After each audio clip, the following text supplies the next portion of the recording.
Mind Lab, transforming minds into agents of change. However, at Mind Lab, what we do, we transform people into agents of change.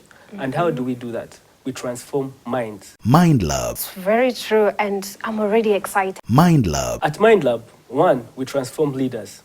Trapped in every man is a leadership spirit in him. Mind Lab. So at Mind Lab, we transform and bring in new ventures, bring in new ideas. Not just selling, but the psychology of selling. Because studies have changed where man goes to class and study, having those SWOT analyses, having those theories, but now you have to step in the field. Mind Lab. And the other is life relationships. If you cannot manage yourself, then you're not fit to manage others. So that's what, in a nutshell, that we do at Mind Lab. Mind Lab. But many think leadership is about people, leading people. No, Sure. when you identify, when you get to know your area of gifting and work towards it, then you become a leader in that field. Mind Lab. Consistency and persistency is the thing. Mind Lab. Tune in. Every morning we'll be here to help you add value to yourself. Mind Lab. I'm Kalichi Masi. I'm gonna be your host. Mind Lab. And I'm called Dr. Rwakiseta Herbert. I'm the CEO and founder of Mind Lab Inc. Mind Lab, transforming minds into agents of change. Hello, and welcome back to the Mind Lab show, where we transform minds into the agents of change. Today we are having a business talk. I'm your host, Kalichi Marcy, and we are having our very own CEO and founder of the Mind Lab Inc., who is Dr. Herbert. How are you? I'm okay, Mercy, doing good and getting better each and every day. It's amazing having you back in studio for Sure. this amazing talk. Yep. And today we're going to be talking about specialization in the aspects of business. So I know you have questions. What about specialization? And we have a lot to talk about this. So right away, we want to just start off with what is this specialization that we hear? Because often in times we get to have some quotes like, I think this person is not good at this. They should give much emphasis or efforts into this. So what comes along with this specialization? Yes, Mercy, when I was coming here today, besides, I think you know the new construction building that they are setting up Yes. on their way. And I looked at these men, you know, there's someone who was mixing the sand, another person was bringing the water, another one was sitting on the bricks, another putting on the tar.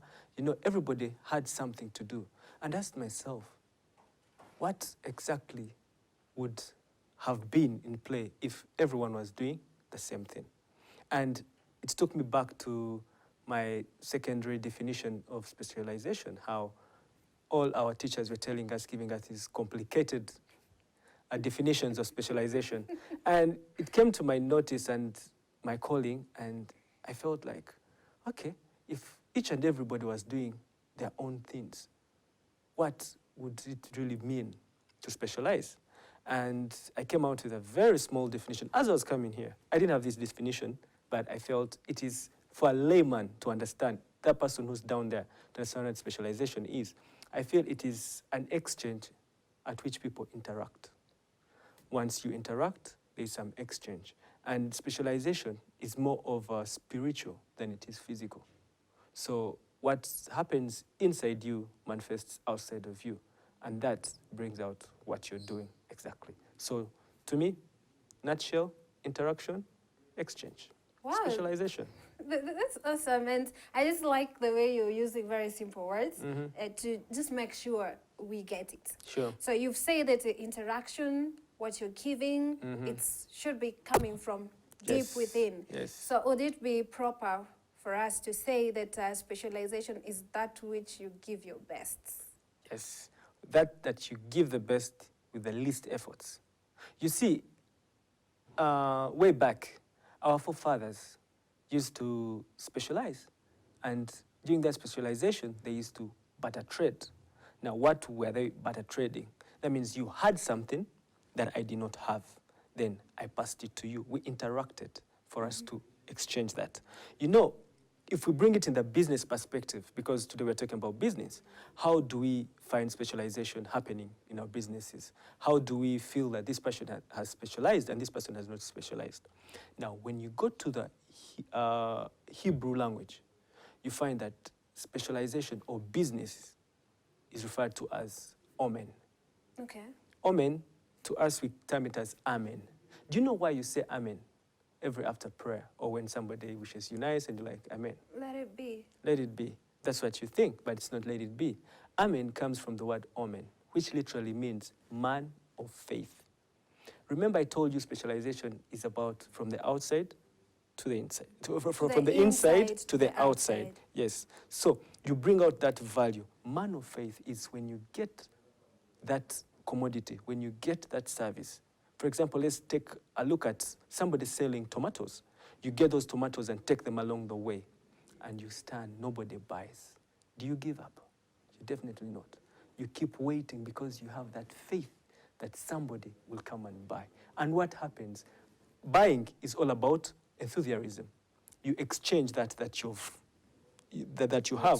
So for something else that you do not have, you know. So we look at it as, yeah, okay, I have to sell because I want money. No, money comes out of that exchange, which is value, and value is paid through monetary terms. That's really awesome, but I feel it's getting more complicated. Though you started in very simple terms. So I really wonder, do we have a way of getting things in this specialization area, in the aspects of our business? We have commodities that they're all in the market, but do we really, do the producers need to get into the aspect of specialization for them to boost their sales? Yes, for you to boost your sales, you need to specialize. You remember the equation when, and I'm very sure you heard of that equation when you were growing up, that if 5 men can take 1 day to slash this compound, how many may... What are they saying? That if you do one thing, you know, when you're alone, definitely it'll take you a lot of time. It'll take you a lot of energy. Yes. And then you bring forth fruits. But look, let's look at it in these terms of economies of scale. What are economies of scale? You engage yourself to doing something where you incur low costs, but higher out. Yes, the productivity is very high. So imagine, remember the story of the builders? Imagine I'm the person who's going to mix the sand. I'm the person who's going to bring the water. I'm the person who's going to lay the tar. I'm the person who's going to put the brick. How long will it take me to build that building? Definitely a very long time. Pretty long and quite hectic. Yes, and you'll find I'm using a lot of energy, but with less output. But if I get 3 men, one who's specialized in fetching the water, another in mixing the sand, another in putting the tar, another in the bricks, those are 4 men. Now, that means that building will be built in less time with less energy, because every person is specialized in his own category that he feels comfortable doing and using less energy, but more output. Yeah, so aside making the work much easier and getting the productivity levels high, do we have other advantages of specialization? Yes, there are. Because now, if I specialize in one thing, that means I'm becoming more skillful in that thing. And the other thing is that I'm getting it perfectly out. The productivity is on point, because I'm spending more time perfecting that one product or one service that I'm dealing with than having when so many. Like here and there, you're all over. We are all over. And the problem is we indulge ourselves in so many things. You know? Remember the letter that Paul wrote, 1 Corinthians, I think chapter 10, when he said, everything is permitted for me to do, but not everything is beneficial. You know? So you're doing so many things, but those so many things are not beneficial to you. Are they benefiting you? Yes, that's the question we're supposed to be asking ourselves. Now you need to cut them down. Cut them down and see what area do you use less energy but bring out more output. So once you do that, that means you put aside that you no longer want to do and get on what you want to do. Take a look at an example. When you go to a supermarket, you spend much time looking around. Yeah. You know, even you go to the fruit section, yet you haven't gone to buy fruits. You went maybe to buy maybe some flour or sugar, but you go to the fruit section. Why? Because you're perverted. You just, that desire, you just move around. There's a lot of appetite. A lot of appetite, a lot of interest, a lot of desire. But imagine you want flour, and you know there is one shop that sells flour. It will take you less time, and you get what you want. rather than meandering. That's really good. And I'm thinking in this aspect of I am a manufacturer, Yeah. and I'm producing so many other goods. I'll use an example of these factories that do detergents. Yes. You find that they have liquid detergents, they have powder, and they even have these bar soaps. But you find in the market that those who have different preferences, consumers have different preferences. So how could industrial people use specializations to their advantage? Now, how industries can use specialization to their advantage is that you produce one thing and become good at it. Just like a stamp sticks on the envelope till its destination. We too need to stick on that one thing that we are doing till our destination. Now, if I ask you, if you want a mobile phone, what brand comes in your head? Whoa, so many. iPhone. iPhone. So why don't you go to buy a phone maybe from, for example, like BlackBerry or from Nokia or from, actually, that doesn't bring it out. Look at these industries that have so many products, yeah? They don't normally entice the customers. You invest, actually, the more products you have, the more investment you bring in, and the lesser revenues return, because you invest in so many. You want to brand this product, you want to brand this product, you want to brand the other product. Yet, if you get one product and put it off, then it becomes a little bit easier. Let's use our own factories here. We have branded one, we have Skoll, you know. Skoll has specialized in just one brand. And when we measure, you'll find that Skoll is doing a little bit better than branded one that has a variety of products, because now they invest in them. They have marketing, advertising, you know, all sorts of things, even production itself. So instead of having one brand, you promote it, put all your energy in it so that it can be of value, or it can become, it can enlarge its market base. Now you end up bringing even the other small ones so they can come up to the other brand's level, which is a little bit very difficult and takes a lot of energy, takes a lot of resources, and takes a lot of time. That's really good, and I think at this point we really need to involve our viewers. So I think that we are having a very good conversation, and it's something that it applies to everyone.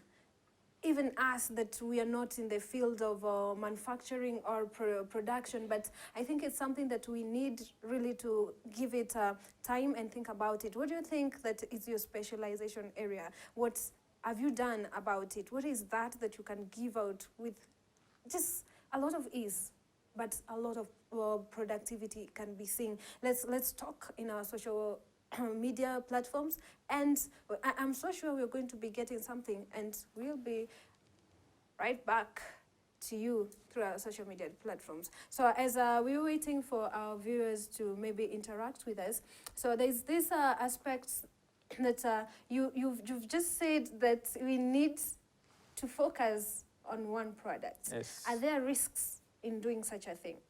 No, they're not risks, because specialization has been all over us since time immemorial. Look at Jacob, yeah? When Jacob was going to die, he had to call all his sons and bless them individually. Yes. Look at Moses. He spent the last 24 verses trying to bless the different tribes of Israel. Why didn't he call them at once and say, okay, you know what? Go out. This is what happens. There is something about specialization. Remember, we started with interaction? Now, as we interact, that means we are building ourselves. We are building our relationship. Remember, it's enthusiasm. You pass on that interest into somebody for it, he can be able to give you something. Now, when you look at it in that angle, you realize that specialization is the way to go. Why? There is something I have that you do not have, and there's something you have that I do not have. Now, how do I get that you do not have? Do you know why in the Bible, salt is used almost everywhere? Salt and bread, you know? Let us take a look at the process of bread. We have somebody who plants the seeds. We have somebody who goes to winnow, who harvests. There's somebody who grinds, take them to the grindery, and they make flour. There's somebody who bakes. There's somebody who sells, and there's somebody who buys Consumes. and consumes. Like 7 aspects or 7 stages. Now, each and every person has his own speciality, his role to play. Now, by the time you bring the bread, you've brought the whole community. You know, you're having the sweat of everyone because they were all involved in the process. And that created a bond.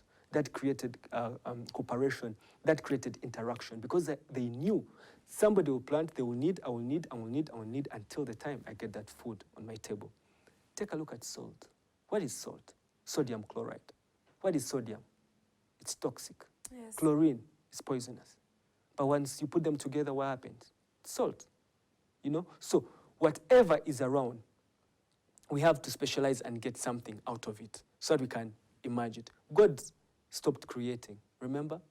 But whatever he created, we have turned it into something good because we have specialized in that area. He created one tree, I'm very sure. On the creation, the 7 days of creation, he created trees, but he never created this chair. He never created this table. There's somebody who had to cut the wood from the forest. Another person had to smooth it, take it, you know. Another person had to design it. Now, another person was making the nails. Another person was making the glue. Another person was making the rubber down. Another person was making the cushions. When you look at all those people, we have come together to bring that chair into play. So you can't cut it off because you can't cut off this person with a tree. We all need each other. So the gist of it is that we all are incomplete without each other.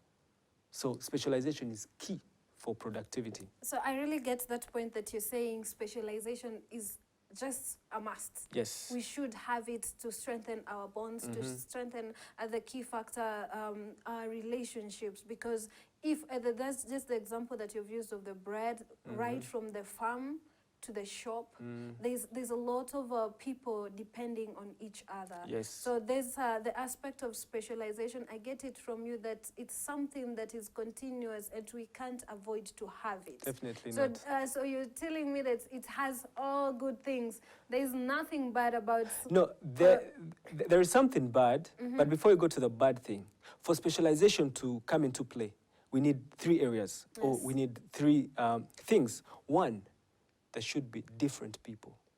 You and me need to be different so that we can be able to exchange. The second is that there should be an interaction between me and you. And the third, there should be transfer of enthusiasm.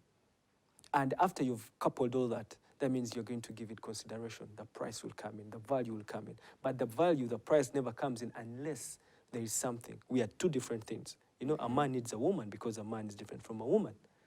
After there, you see children coming up, a family, a nation, and everything.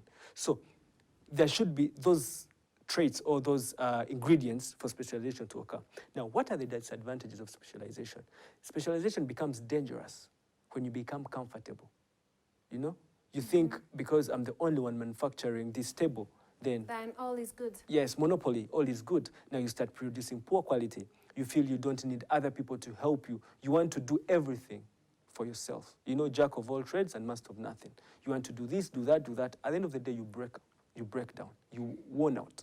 So the same applies in business. When you think you're in a monopoly and you sit back, that means your quality is going to be poor. However much people liked your products, they're going to start disliking your products because you're no longer bringing value to the marketplace. That's the first thing. The second thing with specialization, you lose your skills in one way or another. You get worn out, as I'd said. Remember, you're doing this one thing, yeah?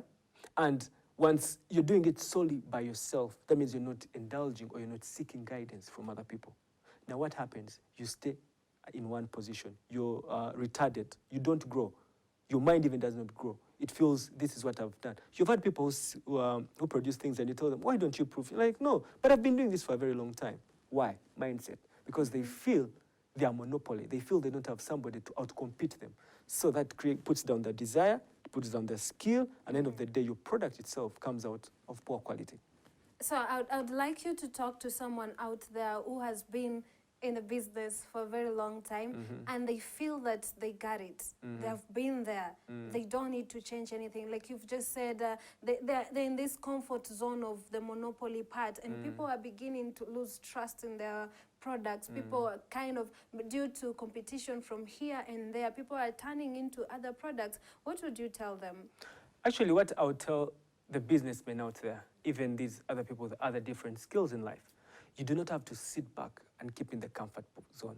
A comfort zone is like this chair. It gives you what to do, but it takes you nowhere. Now, once you get into that comfort zone, then you're not going to be productive. And productivity normally comes with a growth mindset.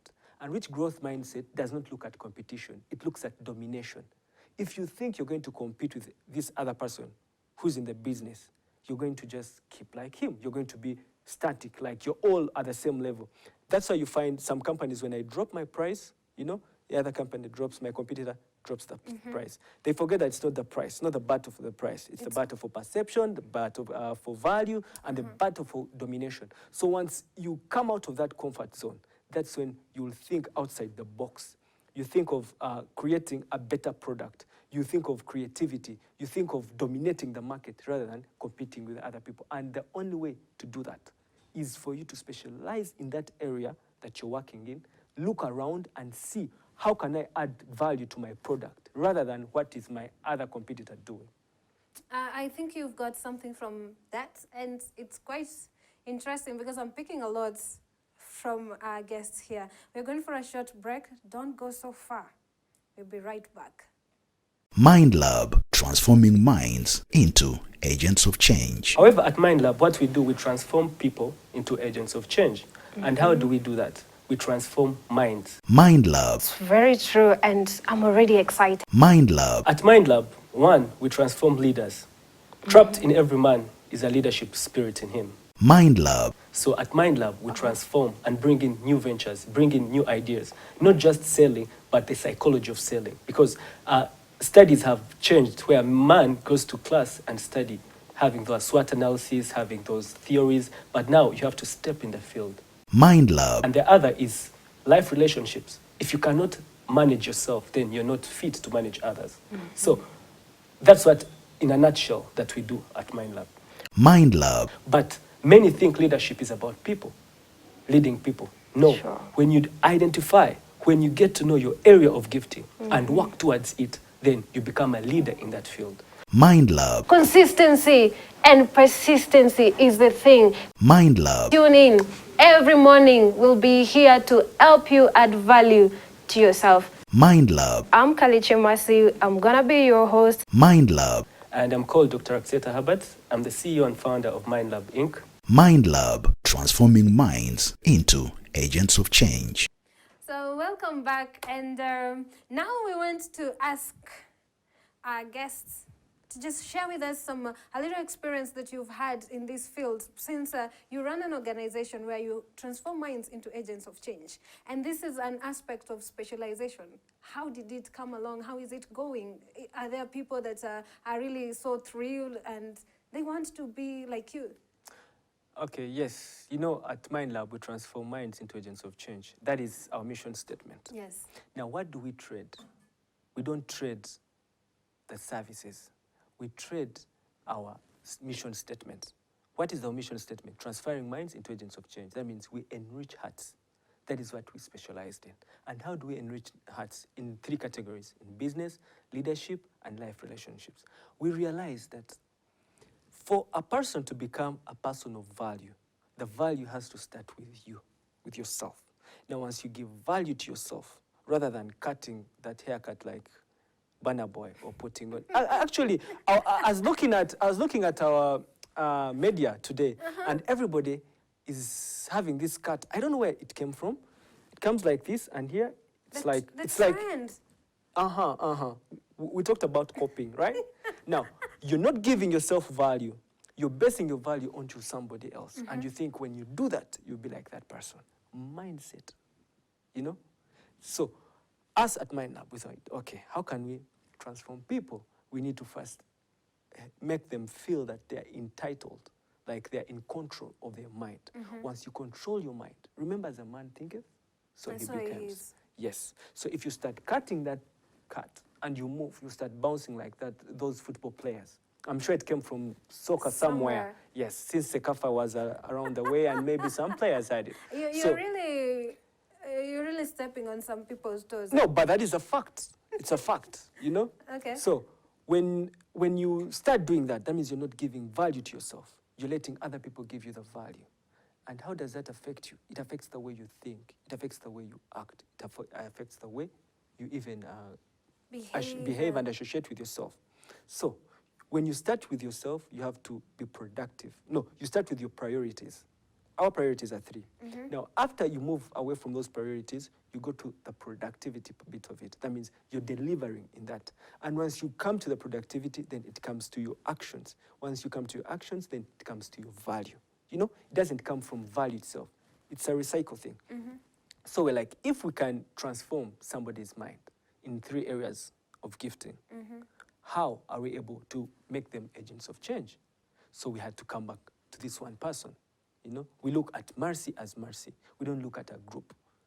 Mercy, if you come to us and you need maybe to do something that is contrary to what we intend to do. Most of our friends normally call us, you know, hey, Herbert, you know, why don't you come and help or give us maybe a speech, a motivation, and a birthday, and blah, blah, blah. The things don't come, you know, they don't count. Oh, I'm having maybe a drink up. When it's contrary. It's contrary. As long as it doesn't have leadership, doesn't have business in it, then there's no way we're showing up. Now, that gives us few things to do than becoming jack of all trades. So our purpose is when you feel you need transformation in your area, in your business sector, in your leadership, as your personal self, then whom will you think about? Mind Lab. And that is what we are doing. That's what we are specializing in. Everything we do, every service, every act has to come with something to transform somebody, something to enrich somebody's heart. And once you take the enrichment, that means you're not competing with no one. We ain't comparing ourselves with anybody. We are taking our own road.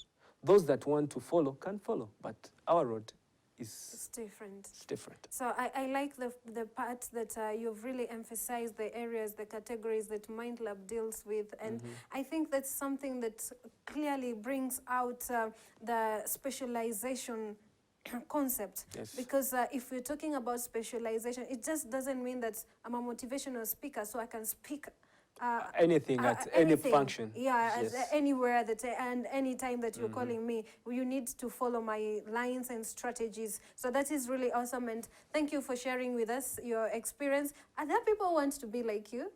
Yeah, definitely they're there. You know, as I earlier told you, God created once.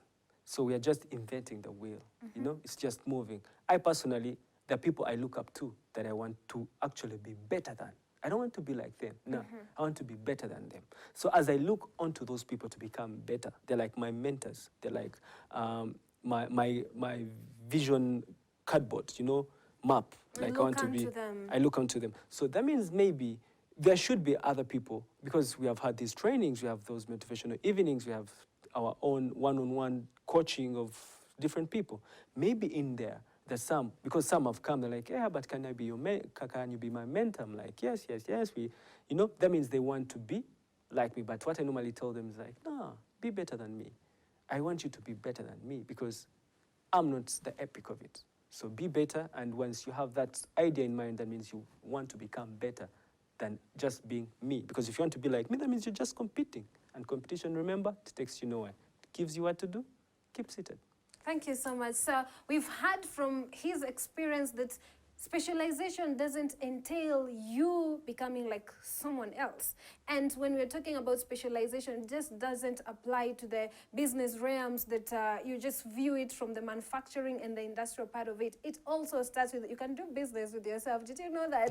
So let's specialize in things that we are comfortable in, and let's seek to get knowledge about these things. So it has been awesome having you in studio. It's always a privilege, me hosting you. Thank you, Mercy. It's always a pleasure. Nice. So it has been a privilege, me being your host, Kaleche Mercy. Don't forget to follow us in our social media platforms. Comment, ask questions. We'll be there to answer you, and have a very good time next seeing you in our show. Goodbye.